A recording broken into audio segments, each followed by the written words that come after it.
நம்முடைய திராவிட மாடல் அரசுடைய சாதனைகளை அங்கீகரிக்கிற வகையில் கடந்த 2024 மக்களவைத் தேர்தலில் மிகப்பெரிய வெற்றி, அது 40க்கு 40 100% வெற்றியை நம்முடைய தமிழ்நாட்டு மக்கள் நம்முடைய கழகத்திற்கும் நம்முடைய முதலமைச்சர்களுக்கும் அளித்திருந்தார்கள். அதற்கு இந்த நேரத்தில் என்னுடைய நன்றியை நான் தெரிவித்துக் கொள்கின்றேன். கடந்த மக்களவைத் தேர்தலில் திராவிட முன்னேற்ற கழகத்திற்கு சென்னை மக்கள் எப்படி வாக்களிச்சிருக்காங்கன்னு ஒரு ஆய்வு செய்யப்பட்டது.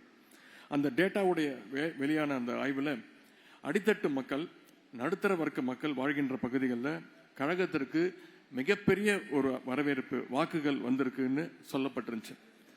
கலைஞர் அவருடைய தலைமையிலான கழக அரசாக இருந்தாகட்டும், நம்முடைய தலைவர் முதலமைச்சர் தலைமையிலான இந்த திராவிட மாடல் அரசாக இருந்தாலும் ஏழை எளிய அடித்தட்டு மக்களுடைய நடுத்தர மக்களுடைய ஏற்றத்திற்காக பல்வேறு நலத்திட்டங்களை தருகின்ற அரசாகவே நம்முடைய கழக அரசு திராவிட மாடல் அரசு செயல்பட்டுக்கிட்டு வருகிறது. கலைஞர் அவருடைய ஆட்சி காலத்திலிருந்தே உண்ண உணவு, உடுத்த உடை, இருக்க இடம் அப்படிங்கிற அடிப்படை தேவைகளை பார்த்து பார்த்து நிறைவேற்றப்பட்டு வந்தது. குறிப்பாக வீடு அப்படிங்கிறது எல்லோருக்கும் ஒரு அத்தியாவசியமான தேவை. அது ஒரு சில பேருக்கு அது ஒரு கனவு. அந்த கனவை நிறைவேற்றத்தான் கலைஞர் அவர்கள் 1970களிலே முறையாக அவர் ஆட்சிக்கு வரும்பொழுதே தமிழ்நாடு குடிசை மாற்று வாரியத்தை கலைஞர் அவர்கள் துவங்கினார்கள். இன்றைக்கு அதனை தமிழ்நாட்டு நகர்ப்புற வாழ்விட மேம்பாட்டு வாரியம்னு நம்முடைய தலைவர் அவர்கள் அதை மேம்படுத்தியிருக்கிறாங்க. எல்லோருக்கும் வீடு கிடைக்கணும்னு நம்முடைய தலைவர் அவர்கள் கலைஞர் கனவு இல்லம் திட்டத்தை முதலமைச்சர் அவர்கள் இந்த ஆண்டு அறிவிச்சிருக்கிறாங்க.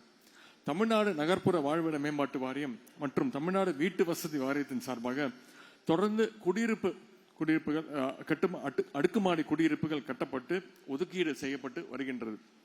சென்ற ஜூலை மாதம் கூட 925 கோடி ரூபாய் செலவில் கட்டப்பட்டுள்ள 5600 புதிய அடுக்குமாடி குடியிருப்புகளை நம்முடைய முதலமைச்சர் அவர்கள் திறந்து வைத்தார்கள். அது மட்டுமல்லாமல் தமிழ்நாட்டிலேயே முதல் முறையாக கட்டட அனுமதியை பெறுவதற்கு ஆன்லைன் மூலம் உடனடியாக வழங்குகின்ற திட்டத்தையும் முதலமைச்சர் அவர்கள் தொடங்கி வைத்தாங்க. இந்த வடசென்னை பகுதியுடைய நலனை கருத்தில் கொண்டு ரூபாய் 4000 கோடி மதிப்பில் வடசென்னை வளர்ச்சி திட்டத்தை நம்முடைய முதலமைச்சர் அவர்கள் அறிவித்தார்.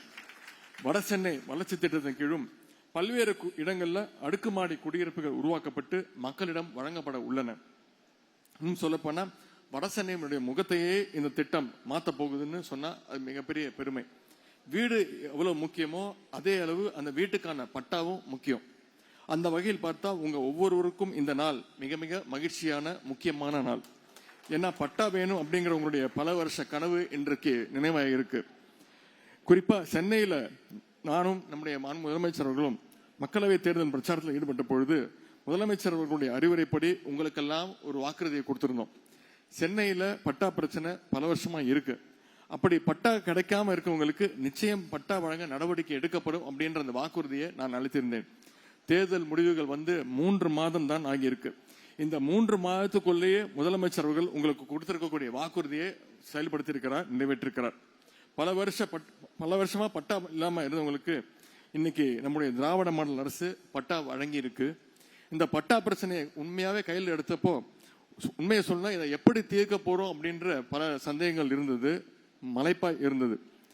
இந்த சிக்கல்களை எல்லாம் முதலமைச்சருடைய கவனத்துக்கு எடுத்துக்கிட்டு போகும்போது எத்தனை சிக்கல்கள் இருந்தாலும் பரவாயில்ல, மக்களுடைய மகிழ்ச்சி தான் முக்கியம், மக்களுக்கு கொடுத்த வாக்குறுதி தான் முக்கியம் அப்படிங்கிறத நம்முடைய முதலமைச்சர் அவர்கள் தொடர்ந்து வலியுறுத்தினாங்க. ஏன்னா உங்க வீட்டுக்கான பட்டா அப்படிங்கிறது அது உங்க ஒவ்வொருத்தருடைய உரிமை.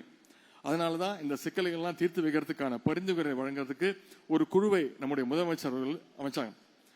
உடனே எந்த பகுதியில் என்ன சிக்கல்கள் இருக்கு, அதை எப்படி தீர்க்கணும் அப்படின்ற பரிந்துரைகளை தயார் பண்ணி சம்பந்தப்பட்ட துறை தலைவர்கள் மாவட்ட ஆட்சியரிடம் அவங்க கொடுத்திருந்தோம்.